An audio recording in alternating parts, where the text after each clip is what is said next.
Olá, estamos mais em um Gira Educação, só que numa nova versão. O Gira Educação é um programa que se propõe a compartilhar ideias com professores, com alunos, ou melhor, com todas as pessoas que compõem a comunidade da educação. Nessa nova etapa, nós iremos compartilhar conhecimentos bem específicos que caem no Enem. Hoje, nós temos uma convidada muito especial, a professora doutora Vanessa Souza. Ela vai compartilhar conosco questões que todos vocês vão compreender de forma muito clara. Eu gostaria de falar para vocês que este programa tem uma essência muito democrática, porque todos os produtores do programa, vêm do chão da escola pública. E por isso, nós nos preocupamos em compartilhar afetos e compartilhar conhecimento com esses alunos, que muitas vezes não tiveram grandes oportunidades para estudar, ou não tiveram incentivo, ou se sentiram desmotivados. Por isso, nós estamos aqui para incentivar, compartilhar conhecimentos e, sobretudo, acreditar em vocês que querem alcançar um lugar que vocês merecem, um lugar que vocês sonham. Com vocês, Vanessa Souza. Leandra, bom dia, boa tarde, boa noite, porque a gente não sabe que hora que você que está em casa vai conseguir assistir a essa gravação, não é? Nós estamos hoje num dia muito especial, sabe, Leandra? Porque falar de educação, compartilhar conhecimento é muito bom. Eu queria que todo mundo que está ouvindo pudesse compartilhar conosco um pouco desse sonho, né? De acreditar que a educação muda a vida da gente, não é, Leandra? Nós somos testemunhas disso. Eu sou a professora Vanessa Souza, eu sou licenciada em Letras pela Universidade Federal de Juiz de Fora, com licenciatura em Redação, Língua Portuguesa e Literatura, que abarcam essa área de letras. Além disso, sou formada também pela UF com mestrado em Educação, porque eu sou apaixonada pela educação, e com doutorado em Língua Portuguesa pela UERJ. Queria fazer um comentário sobre o que a Leandra falou da importância desse programa, gente, para democratizar conhecimento. Democratizar, tornar acessível o conhecimento a todo mundo que está nos ouvindo, ok? E também assistindo, não é? Queria que você que está aí em casa agora, participando do programa, pensasse comigo na importância do Enem para o nosso país. Por quê? O Enem ele é um grande divisor de águas. E quando a Leandra me chamou para fazer essa gravação, para podermos participar com vocês aqui, para podermos falar nesse momento sobre a questão do Exame Nacional, eu achei importante falar sobre variações linguísticas. Você já parou para pensar como que a questão das variações linguísticas é uma questão importante? Você já parou para pensar como é que a língua portuguesa muda?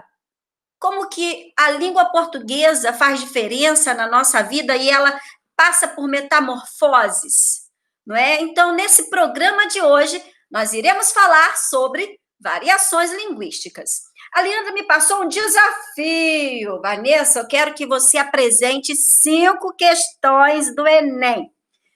5 questões que vão cair na prova. Eu falei assim, oh Deus! Então, o que eu pensei? Como selecionar 5 questões para analisar com vocês? Eu preferi tratar de um tema, que é o tema das variações linguísticas. Primeiro, vou falar um pouquinho o que são variações linguísticas, isso, porque tem gente que não sabe o que são variações linguísticas. Assim que eu falar sobre o que são variações linguísticas, eu irei trazer as 5 questões, e eu quero ver se você está atento para acertar essas questões comigo. Combinado?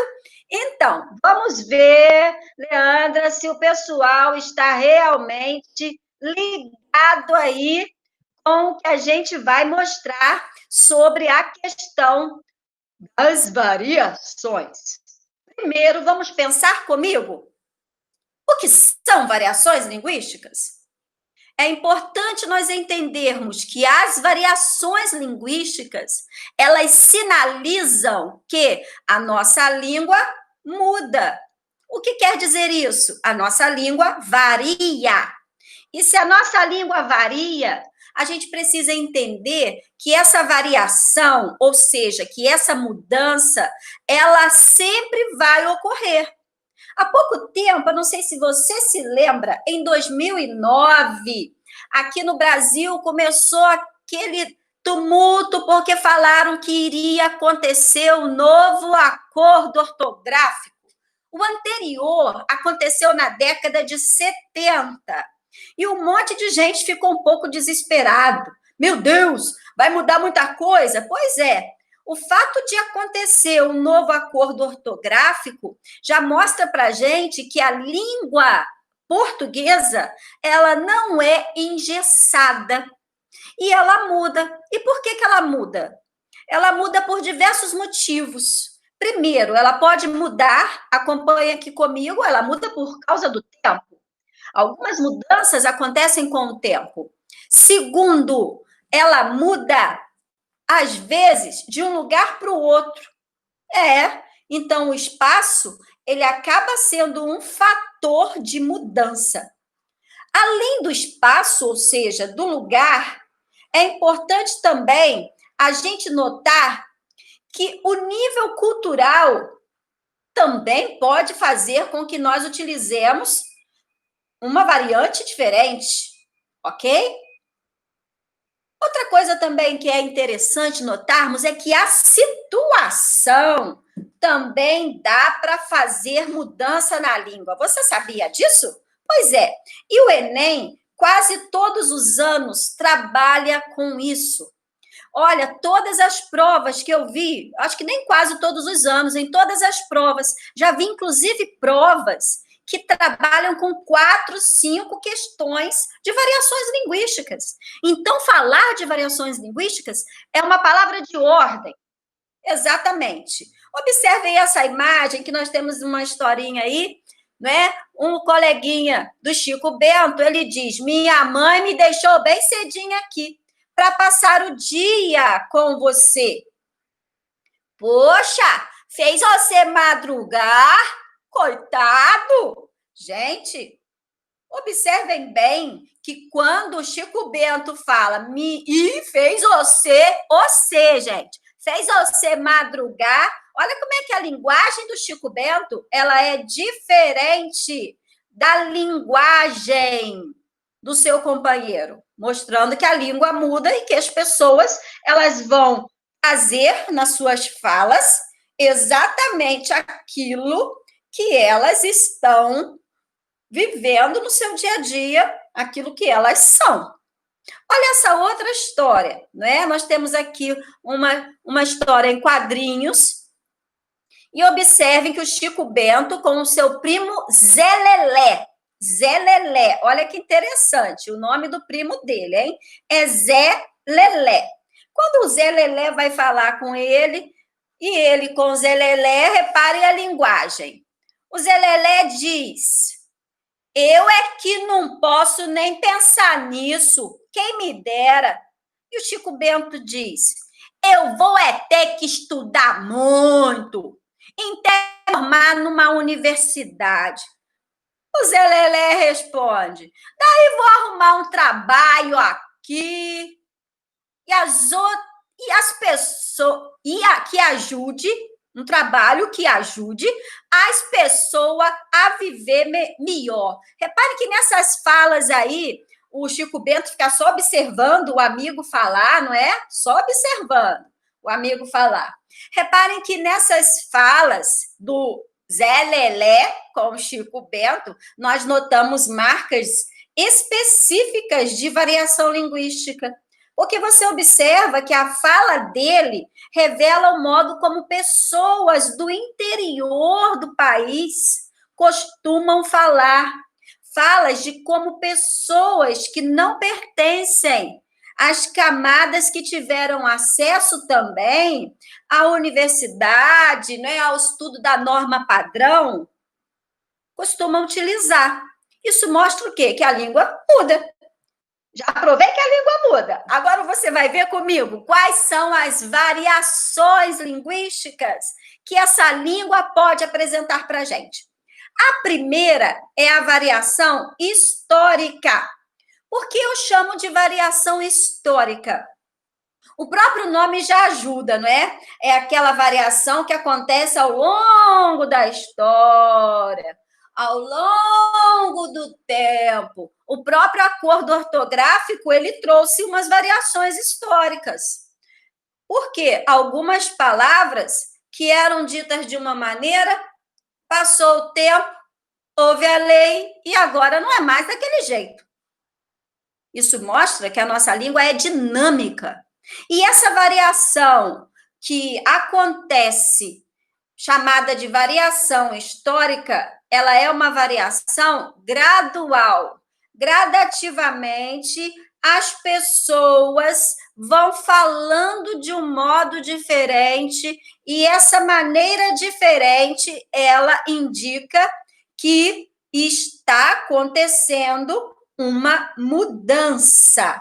E essa mudança, ela é observada na fala primeiro, na maioria das vezes. E depois ela vai acontecendo e depois ela continua acontecendo, chegando à escrita ser alterada muitas vezes.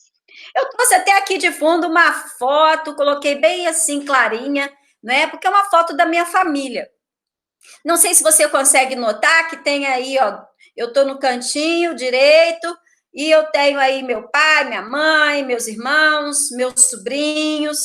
E é interessante essa foto, e eu pensei nela para falar em variação histórica, porque o meu pai, ele fala coisas, usa palavras que eu desconheço, às vezes eu tenho que perguntar para ele, pai, o que quer dizer isso? Por quê? Porque são palavras que na época dele são palavras que eram utilizadas muito na época dele, mas que na minha época já não são usadas mais. E eu observo os meus sobrinhos, né, utilizando determinadas formas de linguagem, que eu tenho que perguntar o que é, porque eu não domino aqueles termos. E aqueles termos vão se prolongando na geração deles e outros termos vão surgindo. Aconteceu uma situação comigo engraçada uma vez. Eu estava caminhando, aí depois eu resolvi dar uma corrida na beira-rio, que é aqui um lugar em Três Rios, em que as pessoas costumam ir para caminhar, para correr, para passear. Gente, de repente passou um homem por mim e eu muito concentrada lá na minha corrida, né? Eu gosto de quando estou caminhando, eu gosto de fazer as minhas orações, sabe? E pensar na minha vida, é um momento para mim muito importante. E aí passou um homem por mim e falou assim: "Bom dia, broto". Gente, na hora, por estar concentrada ali, né, nas minhas reflexões, eu nem vi quem era. Mas quando ele falou bom dia, broto, o mundo parou. Não acredito que eu estou sendo chamada de broto. Garanto que deve ser gente com mais de 60 anos. Por quê? Na época do meu pai, muitos homens costumavam chamar a menina de broto, gente. Não resisti. Virei o rosto para ver quem era. Era um amigo meu que tem mais de 65 anos. O que isso mostrou para mim? Exatamente isso. A variação histórica. Na época dele, chamar a mulher de broto era normal. Hoje, isso não existe mais. Poucas mulheres são chamadas de broto, só se forem aquelas que entendem que broto é um elogio, né, gente? Porque se você chamar uma garota aí, você tá na maior paquera, aí você chama a menina de broto. Ela vai falar assim, broto de quê? Porque não é algo usado mais, não é? O tempo vai passando e nós vamos tendo essas variações históricas. Eu quero trazer aqui para você uma palavra que você usa muito, que é a palavra você. Isso mesmo. Você sabia que você vem lá atrás, a origem etimológica de você, a raiz, lá de onde veio a palavra, era vossa mercê. Isso mesmo. E era uma forma de tratamento e que era muito usada para pessoas de respeito. Na época da escravidão no Brasil, inclusive, os escravos costumavam chamar os seus senhores de vossa mercê, que era uma forma de tratamento respeitosa. Depois, olha o que aconteceu. Como a gente aqui no país teve muitas pessoas que não sabiam ler e escrever. Eu não sei se você sabe, mas, gente, até 1882, 85% da nossa população, olha, 85%, não sabia ler e nem escrever. 882. Então, o que acontece? Como nós tínhamos muitas pessoas que não sabiam ler nem escrever, as pessoas ouviam vossa mercê, acabou virando vossa mercê. Porque as pessoas não conseguiam entender que quando fala vossa mercê, como a gente fala rápido, eram duas palavras. Depois de vossa mercê, começaram a usar voz mercê, ou voz missê. Depois, você. E por último, você. Olha que interessante isso. Saber que a língua mudou, saber que a língua varia, porque ela é viva, ela está na boca de cada um de nós que estamos vivos e que passamos por modificações. E fala a verdade para mim, se na hora de digitar a sua mensagem com o seu colega lá no seu WhatsApp, no seu Facebook, se você escreve você por extenso, tem certeza que muita gente ainda coloca VC. VC. Gente, a coisa muda. E essa mudança que acontece ao longo do tempo, eu chamo de variação histórica, ok? Olha só a palavra farmácia. A juventude aí talvez nem saiba disso, não é? Mas a palavra farmácia no Brasil já foi escrita com PH. Isso mesmo, com PH. Sabe o que significa isso? Se ela foi escrita com PH e hoje nós não escrevemos mais com PH, significa que houve modificação ao longo do tempo. Modificar ao longo do tempo é variação histórica. Temos também a variação geográfica, que costuma ser chamada de variação diatópica. O que é a variação geográfica? É aquela variação que acontece de um lugar para outro do nosso país. Reparem aqui o nosso mapa. Nós temos várias regiões do Brasil, não é? E nessas várias regiões, várias vezes nós notamos que uma mesma palavra, ela é tratada, né? Uma mesma coisa, ela é tratada de diversas formas nos diferentes ambientes do nosso país. Por quê? Porque de um lugar para outro acontece essa variação geográfica ou diatópica.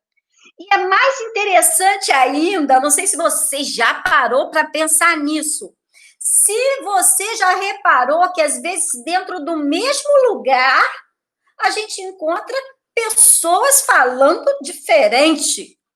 Quem aqui nunca teve um colega que falava com sotaque? Sotaque. Aí você logo já fala com ele assim, você não mora aqui não, né? Você é de onde? A pessoa fica até assustada. Como assim de onde? Porque você fala assim um pouco diferente. Exatamente isso, porque a pessoa está vindo de outro lugar e agora ela mora perto de você. Às vezes, dentro do mesmo lugar, nós temos isso. Olha o Rio de Janeiro, gente. O Rio de Janeiro, ele deixa claro que, às vezes, as diferenças linguísticas, elas não coincidem com as fronteiras geográficas. No mesmo Rio de Janeiro, nós temos aquela mulher que é carioca da gema, né? Bronzeada de sol, que fala as pessoas do Rio gostam, as pessoas. Nós temos aí, de repente, no interior do Rio de Janeiro, aquela pessoa que fala, olha, nós gostamos de comer com garfo.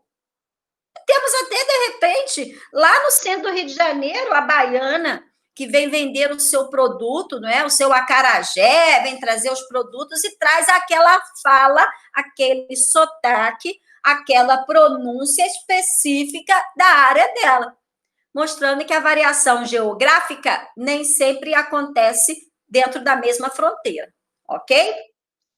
Vamos pegar como exemplo pão. Eu adoro pão. Eu tenho que me controlar.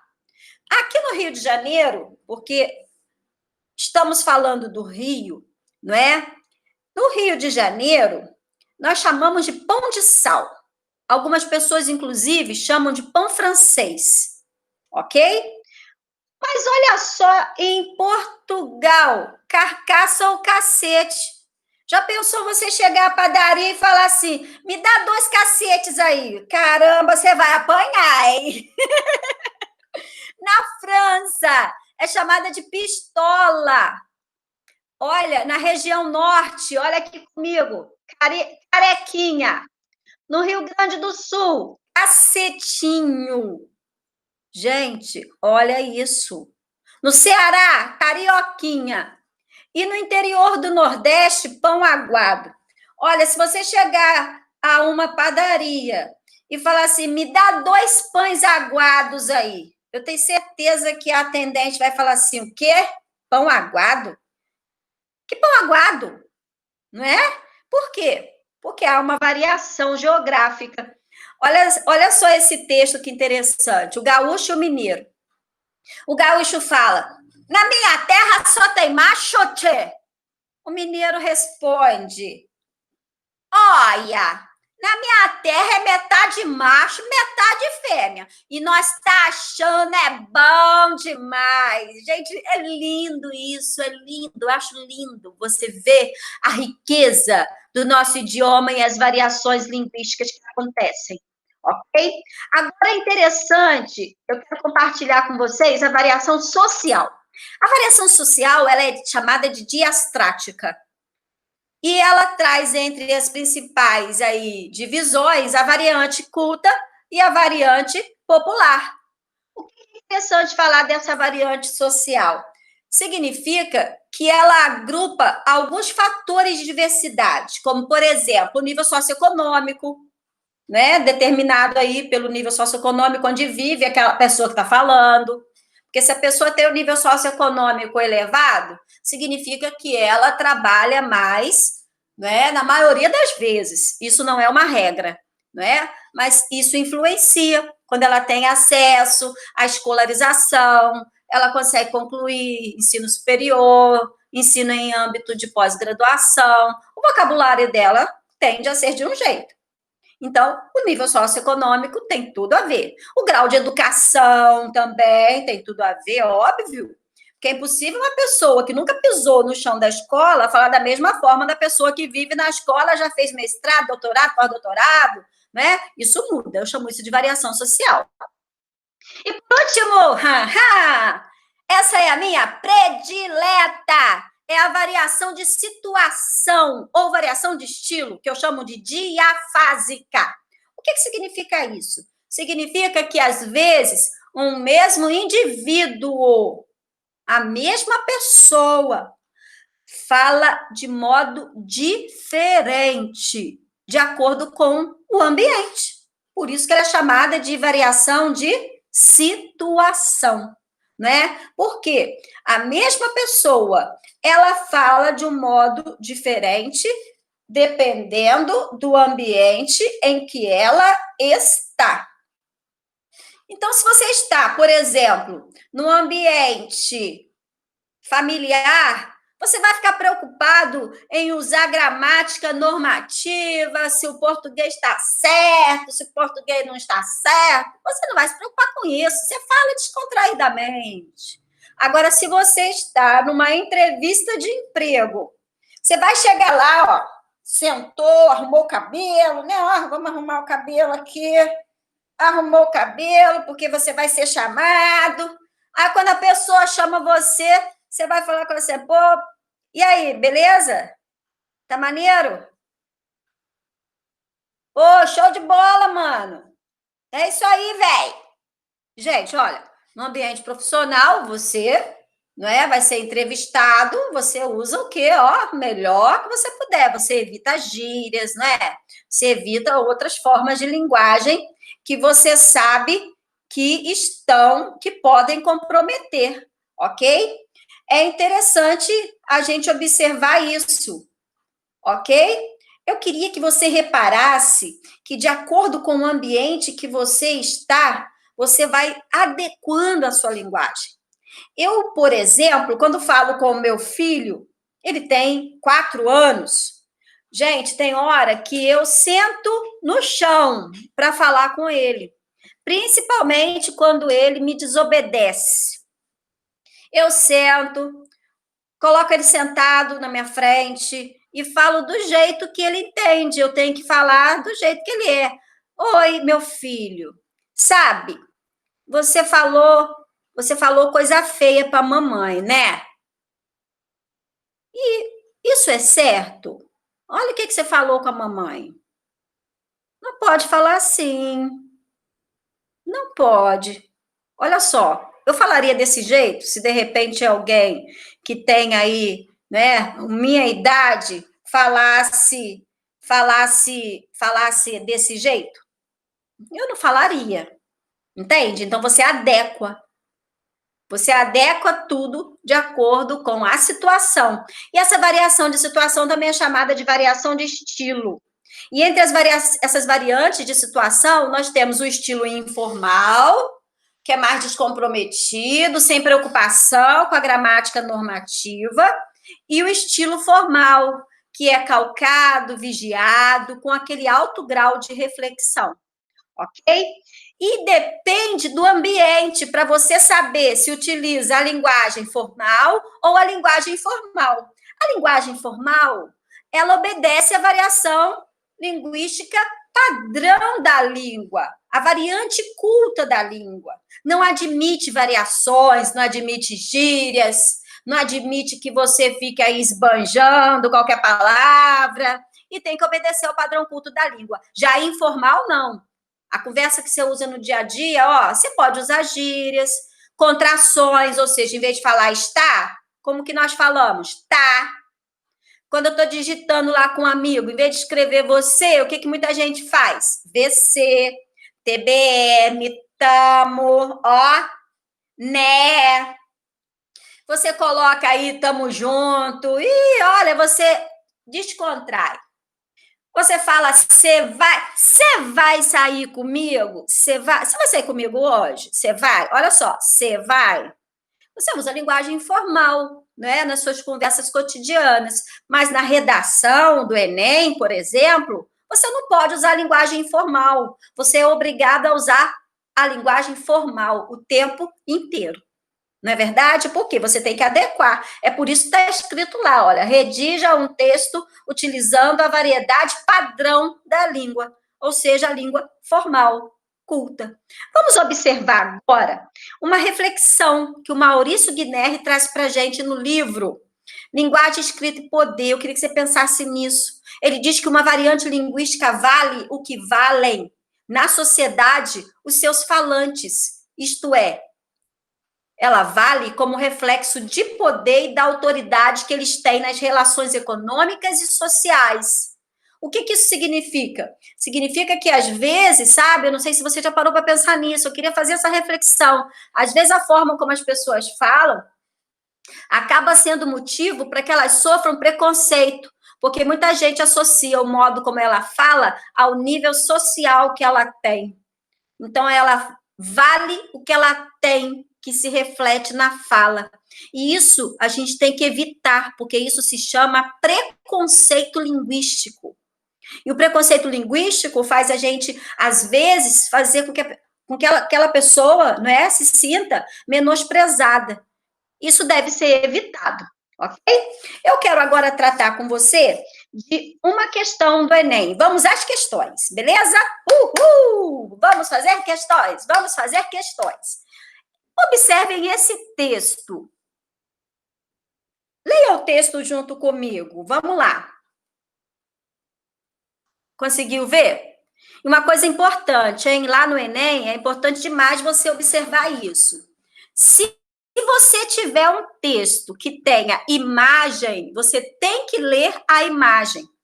Porque imagem também é texto. Porque as linguagens, na hora de escrever o texto, podem ser verbal, se utilizar a palavra, e não verbal, se utilizar a imagem. Então, se você estiver lendo um texto e esse texto tiver imagem e tiver palavra, aí eu tenho uma terceira linguagem, que é a linguagem mista ou sincrética. É o que acontece aí. Então, você tem que ler a imagem. Vamos ler a imagem primeiro? Eu tenho aqui um vovô com seu neto. E olhem que eles estão num lugar chamado Museu Arqueólogo, ou arqueológico, isso, porque está cortando a imagem. Arqueológico. Repare que nesse museu arqueológico, lá em cima, está escrito assim, ó, vamos lá? Enquanto isso, na Amazônia, em 2059, nós estamos em qual ano, gente? 2020, ok? Em 2020. Ele fala que em 2059, o vovô fala para o neto assim: a árvore era assim, desse jeito, Juquinha. Tá vendo? Nossa, que Deus permita que nós não passemos por isso, não é? Porque aqui nós temos uma crítica. Nós temos uma crítica aqui.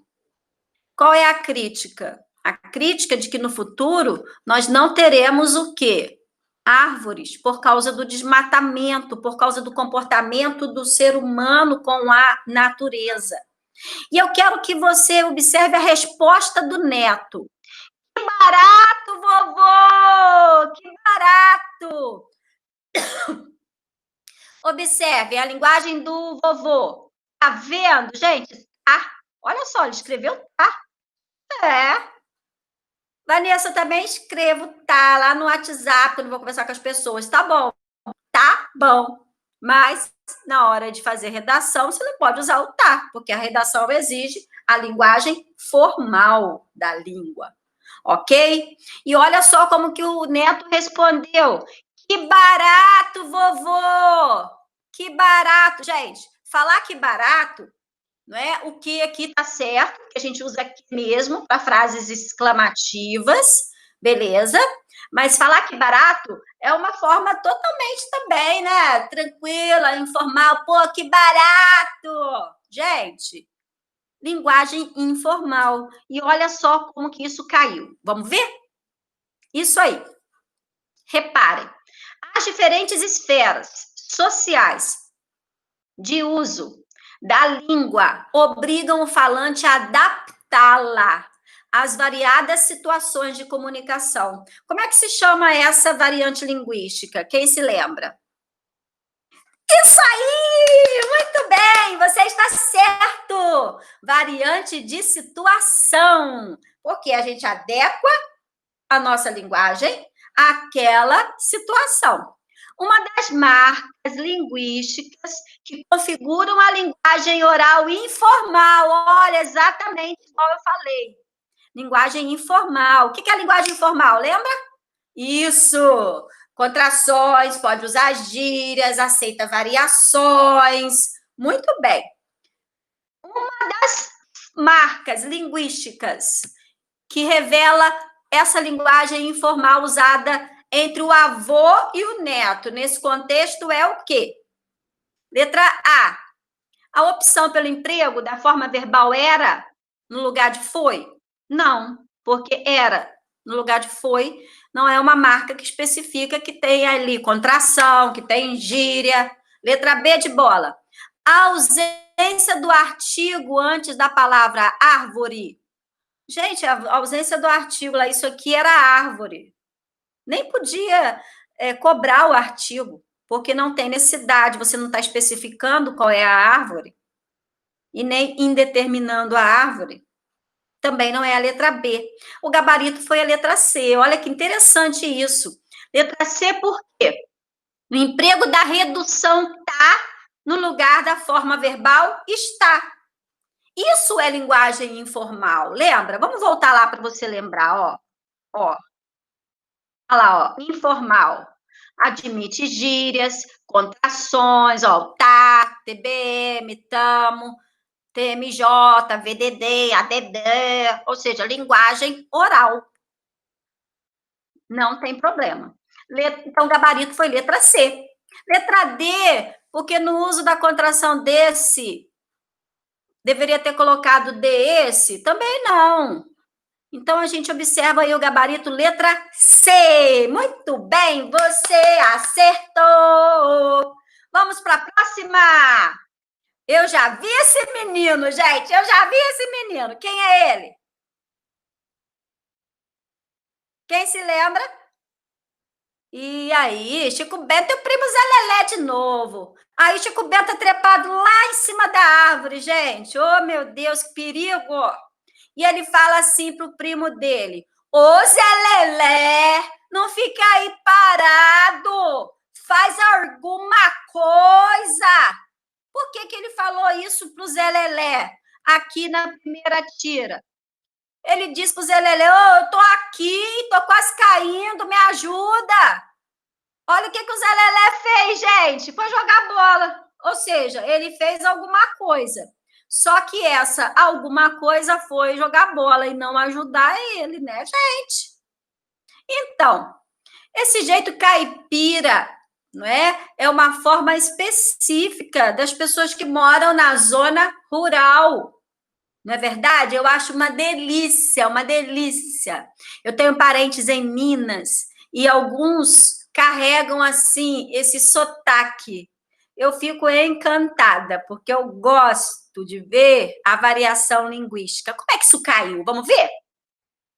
O personagem Chico Bento pode ser considerado um típico habitante da zona rural. A banca aqui do Enem foi ótima, né? Já deu a resposta para a gente. Por quê? Já disse aqui, olha, que o Chico Bento é da zona rural, comumente chamado de roceiro ou caipira. Tem gente que costuma, não é, ser chamado de roceiro ou de caipira quando utiliza esse tipo de fala. Considerando a sua fala, essa tipicidade é confirmada primordialmente pela letra A, transcrição da fala característica de áreas rurais. Resposta dada.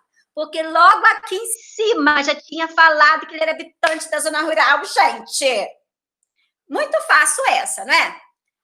Vamos passar para a letra B. Será que foi porque no lugar de José chamou de Zé? Isso fala que é da comunidade rural? Óbvio que não, né, gente? Até pessoas que moram na cidade, se recebem o nome de José, elas não são chamadas de Zé? Significa que ela usou o quê? A variante informal, mas não significa que ela seja da roça. Se eu falo que ela é da roça, quero ver se você vai acertar uma coisa que eu falei. Qual é a variante linguística utilizada? Variação geográfica, ok? Será que é porque trouxe elementos da linguagem coloquial? Também não. Por quê? É só na roça que usa variação coloquial? A variante de situação também tem, não é? Você pode usar a linguagem informal na variação de situação, numa boa. Então, não tem nada a ver com isso, ok? Será que é porque nós temos aqui, olha, na letra D, escolha de palavras ligadas ao meio rural, incomuns nos meios urbanos? Será que no meio urbano ninguém usa Zé? Claro que usa. Então, não é isso. Vamos para a próxima questão. Você tá ligado aí, não tá? Nem pisca, presta atenção aqui. Vamos agora à próxima questão. Eu achei essa questão maravilhosa. Tem um texto aí, não é? Da Bortone. Ela é uma pessoa maravilhosa que pesquisa linguagem. E aqui, no livro dela, chamado Educação em Língua Materna, olha o que nós temos. Vamos ler o texto juntos? Vem comigo. Vamos lá. Venha! O gerente diz: boa tarde, em que posso ajudá-lo?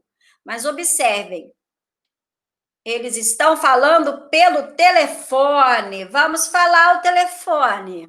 Boa tarde, em que posso ajudá-lo? Aí o cliente responde: estou interessado em financiamento para a compra de veículo.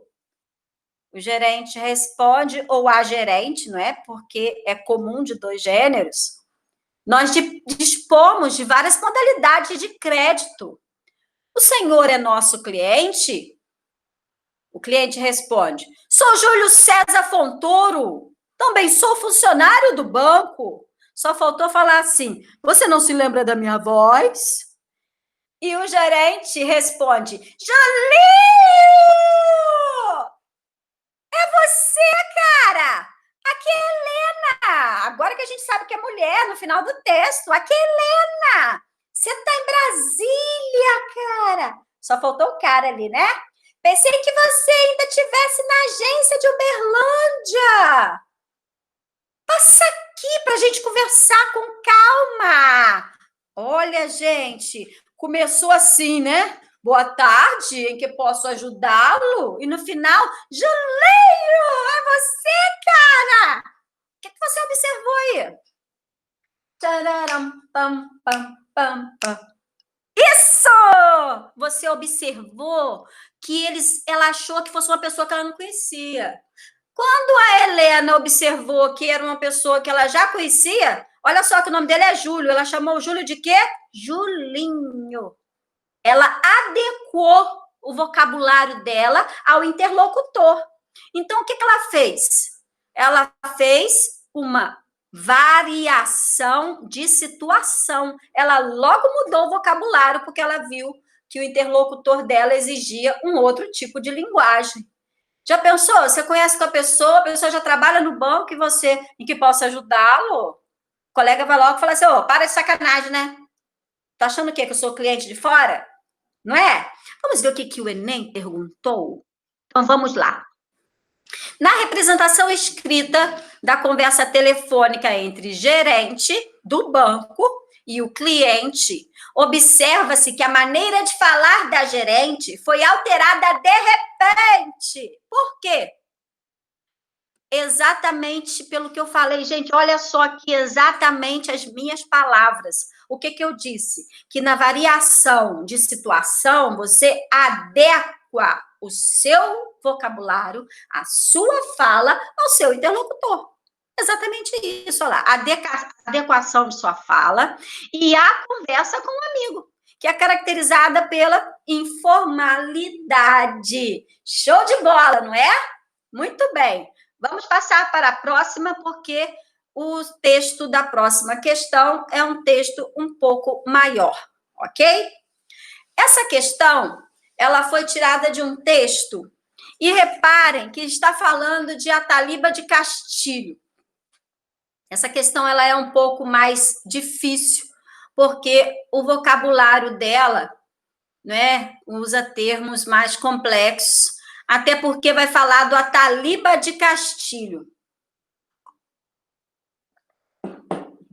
Eu não sei se você conhece o Ataliba de Castilho, mas ele é um grande pesquisador da questão da linguagem, das variações linguísticas e, inclusive, da oralidade. Ele fez pesquisas com pessoas que têm nível superior, observando como que elas se comunicavam e observou que até entre pessoas que têm nível superior completo, mestrado, doutorado, tantos ados que quiserem, são pessoas que usam a linguagem informal também. Então, utilizar a linguagem informal, é importante que você saiba, né, esse resultado da pesquisa dele, não se considera um erro, se considera uma adequação, você adequa, que é a variação de situação. Você não vai usar, claro, essa linguagem informal na hora de escrever. O que isso mostra para nós? Olha que coisa importante, que as variações linguísticas, elas estão à nossa disposição, para sabermos adequar as diferentes situações de uso, ok? Vamos então ler o texto. A Taliba de Castilho, estou lendo, leia comigo. A Taliba de Castilho, professor de língua portuguesa da USP, explica que o internetês é parte da metamorfose natural da língua. Olha, Taliba, eu concordo com você. Por quê? O que é o internetês? Internetês é essa linguagem que você utiliza para conversar. Olha, em vez de colocar você, o que você coloca? Se, ou o que mais você coloca no seu telefone, quando você está conversando com alguém? VC, não é? A pessoa acaba contraindo muitas palavras. Tem gente que está com preguiça na hora de escrever com acento, coloca E e H. Meu Deus do céu, quase morro quando isso acontece, porque às vezes coloca isso na redação, eu fico assim, misericórdia. Mas por quê? Porque a pessoa não adequou, tem que saber que na redação eu não posso colocar isso. Continuando aí o texto. Com a internet, a linguagem segue o caminho dos fenômenos da mudança. Exatamente o que eu falei aqui. A língua muda. Como o que ocorreu com a palavra você, que se tornou o pronome ato no ser. Todo mundo, na hora de conversar, fala, e aí, você tá bem? Você tá bem? Ó, você tá, hein? Você tá bem?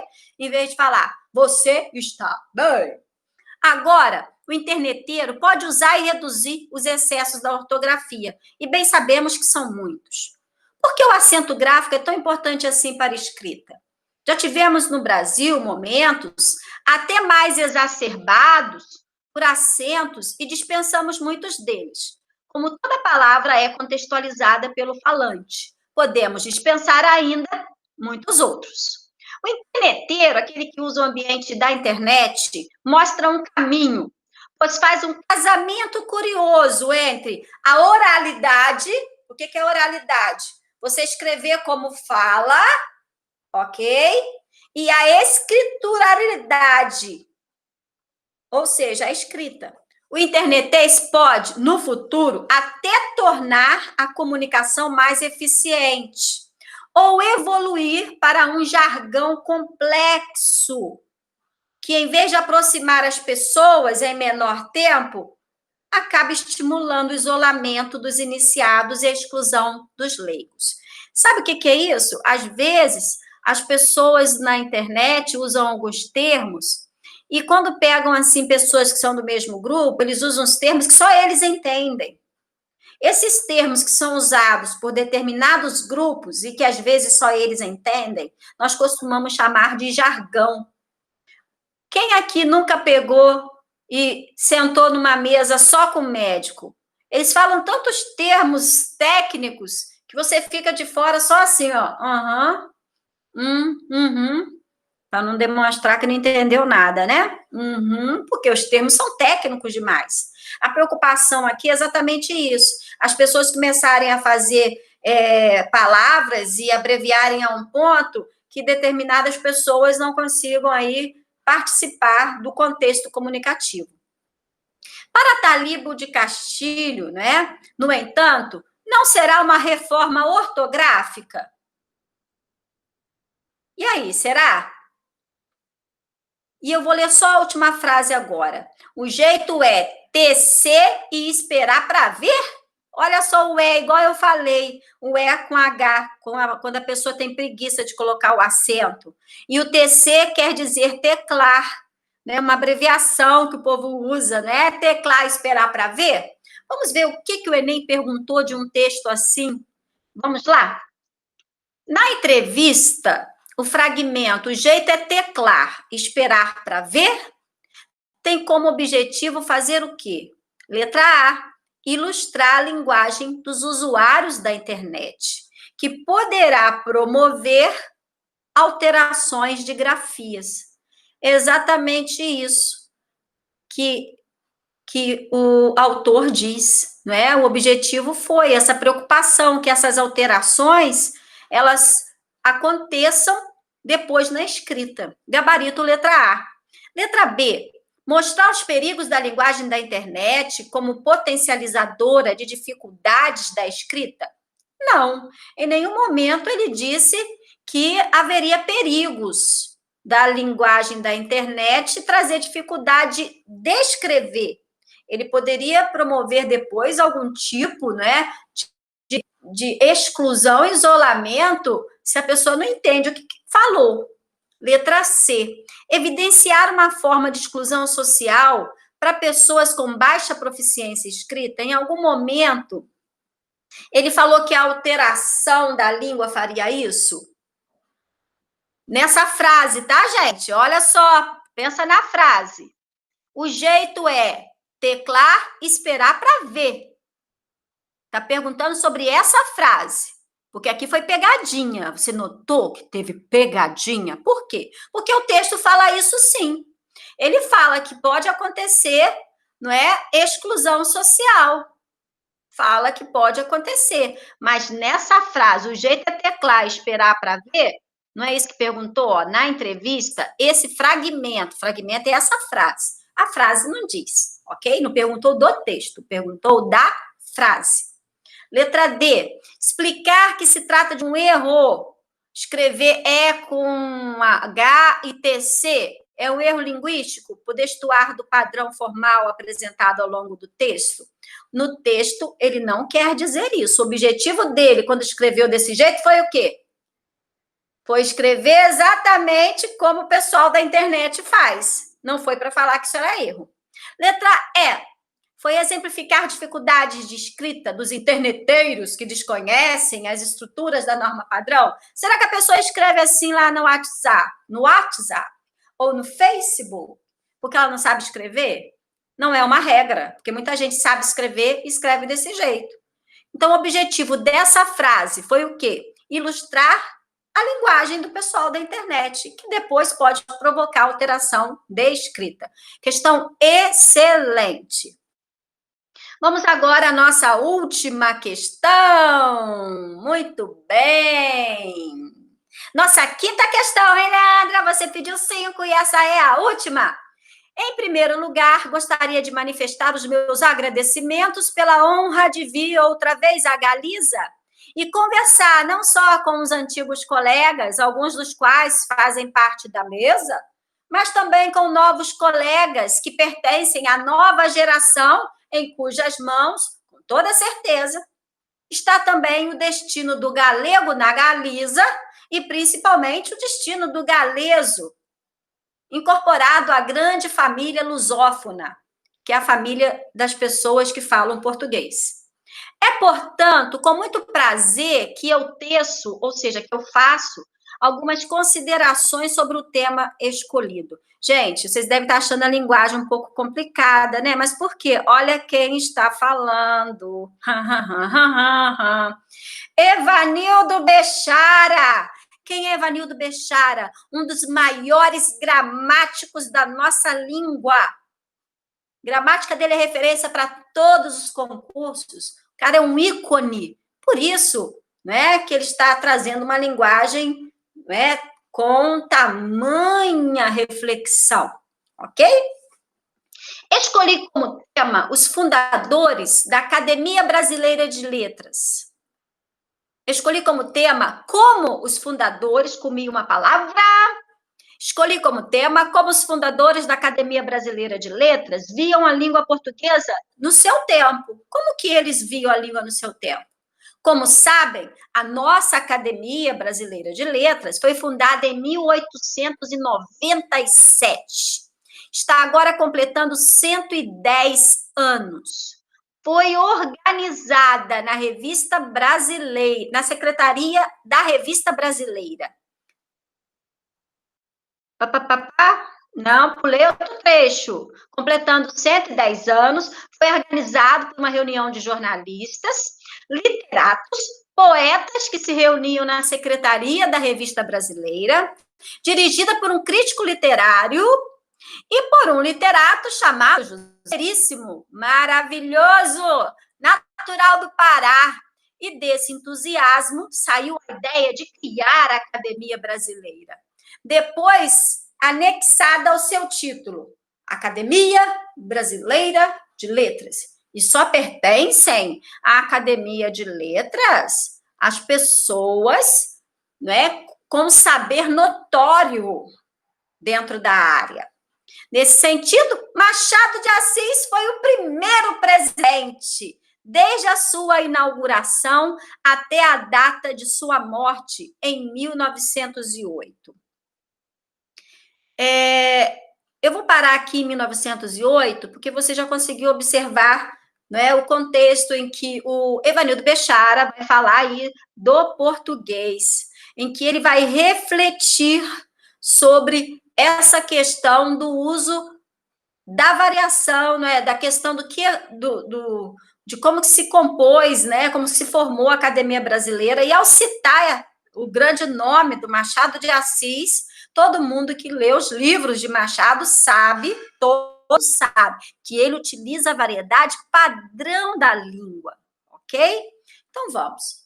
O trecho da palestra, proferida por Evanildo Bechara. Gente, olha onde foi que ele fez, olha onde ele fez essa palestra na Academia Galega da Língua Portuguesa. Poxa, ele foi longe, hein? Saiu do país, foi convidado para ir lá, não é? Fazer a palestra. Verifica-se o uso de estruturas gramaticais típicas de norma padrão. Por que norma padrão? Ele estava numa conversa no boteco, tomando cerveja e comendo peixe? Não. Ele estava com a família no almoço de domingo? Também não. Não estava. Ele estava num ambiente que era a Academia Galega de Língua Portuguesa, que exigia dele um vocabulário adequado àquele público. Exigia dele um vocabulário erudito, formal. Esse uso de um vocabulário formal significa o quê? Letra A, que torna a fala inacessível àqueles que não são especialistas no assunto abordado? Não, porque até nós que estamos lendo o texto dele não somos especialistas e entendemos o que ele disse sobre a formação da academia aqui no Brasil, né? Que teve como primeiro representante o Machado de Assis. Letra B, hein? Letra B, você comigo. Contribui para a clareza e a organização da fala no nível de formalidade esperado para aquela situação, já que ele estava aí, não é, na Academia Galega da Língua Portuguesa. Isso! Uhul! Isso mesmo, ele teve que adequar a sua linguagem. Aquele ambiente exigia uma linguagem formal. Letra C. Atribui à palestra características linguísticas restritas à modalidade escrita da língua portuguesa? Claro que não. Dificulta a compreensão do auditório? Também não. Então, o que eu estou tentando mostrar aqui para você, meu querido, minha querida, que está participando do programa Giro Educação? Mostrar para você que a nossa língua é rica, nossa língua é poderosa. Por quê? Porque ela muda. E a gente precisa entender que a vida é feita de mudanças. Que tal mudar a sua vida também? Fazer o Enem, ser bem-sucedido, fazer o ensino superior e acreditar que vale a pena. Quando eu era criança e morava lá no alto do morro do Monte Castelo, e não tinha dinheiro para pagar a passagem, eu ia a pé para a escola, e quando eu estava no ensino médio, eu ia a pé algumas vezes, lá do Morro do Monte Castelo até o Instituto de Educação, porque eu não tinha dinheiro para pagar passagem. E muitas vezes também não tinha pão para eu tomar café em casa.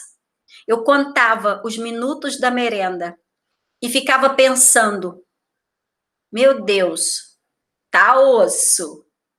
E eu acreditei, sabe, que se eu estudasse, que se eu investisse nos estudos, a minha vida poderia mudar.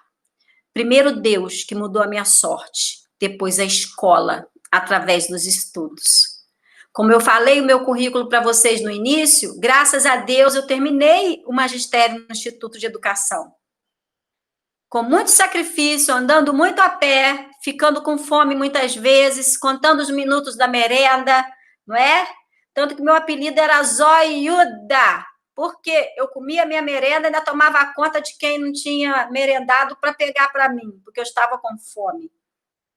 E valeu a pena cada dia que eu passei naquele Instituto de Educação, porque eu saí dali, fiz concurso, passei, comecei a dar aula em 1993, depois fiz faculdade, mestrado, doutorado, e graças a Deus e graças à educação, a minha vida mudou. E esse programa Gira Educação, ele quer isso para você. Ele quer que a sua vida mude, ok? Ele quer que a sua vida mude e mude para melhor. Vale a pena demais você estudar. Vale a pena demais você acreditar que você é capaz de melhorar, capaz de mudança. E é isso que eu quero trazer para você nesse final. A língua não muda? Muda. Ela pode mudar de acordo com a região, que é a variação histórica, pode mudar ao longo do tempo, geográfica, não é? De acordo com a região para outra, pode mudar ao longo do tempo, que é a variação histórica, pode variar socialmente, dependendo do nível social, mas você tem que saber o principal, você tem que adequar a sua linguagem ao seu interlocutor, ao seu ambiente, e estudar a língua portuguesa abre horizontes, para que você consiga empregos melhores, consiga uma vida melhor. E investir na educação, que é o que o programa Gira Educação está fazendo, não é, com essas aulas, é acreditar na sua mudança, e mudança para melhor.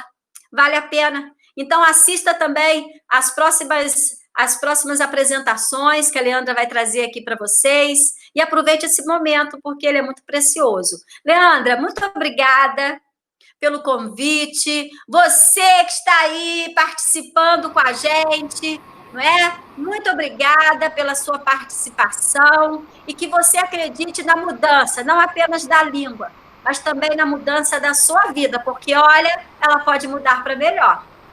Eu sou testemunha disso. E através da educação. Leandra, obrigada. Vanessa, eu quero te agradecer muito, tá?